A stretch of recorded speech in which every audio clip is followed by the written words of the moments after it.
এক দেশে এক প্রতাপশালী রাজা ছিলেন।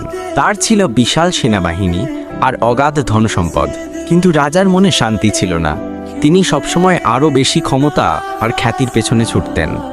একদিন রাজা শুনলেন পাশের রাজ্যে এক জ্ঞানী সন্ন্যাসী এসেছেন। রাজার মনে হলো সন্ন্যাসীর কাছে হয়তো তার প্রশ্নের উত্তর মিলতে পারে। রাজা সন্ন্যাসীর কাছে গিয়ে বললেন, আমি জীবনে আর শান্তি খুঁজে পাচ্ছি না, কি করলে আমি সুখী হতে পারি? সন্ন্যাসী মৃদু হেসে বললেন, মহারাজ, সুখ বাইরের বস্তুতে নয়, বরং নিজের ভেতরের শান্তি আর সন্তুষ্টিতে নিহিত।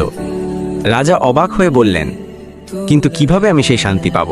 সন্ন্যাসী বললেন, নিজের ভেতরের অহংকার, লোভ আর হিংসাকে ত্যাগ করুন। প্রজাদের ভালোবাসুন, তাদের মঙ্গল করুন, তাহলেই আপনার হৃদয় শান্তিতে ভরে উঠবে। রাজা সন্ন্যাসীর কথা অনুযায়ী কাজ করা শুরু করলেন। তিনি প্রজাদের জন্য ভালো কাজ করতে লাগলেন, গরিবদের সাহায্য করলেন এবং রাজ্যে ন্যায় বিচার প্রতিষ্ঠা করলেন। ধীরে ধীরে রাজার মন থেকে অশান্তি দূর হয়ে গেল এবং তিনি প্রকৃত সুখ খুঁজে পেলেন। এই গল্প থেকে আমরা শিখতে পারি, সত্যিকারের সুখ বাইরের চাকচিক্যে নয়, বরং ভেতরের শান্তি ও মানব কল্যাণে নিহিত।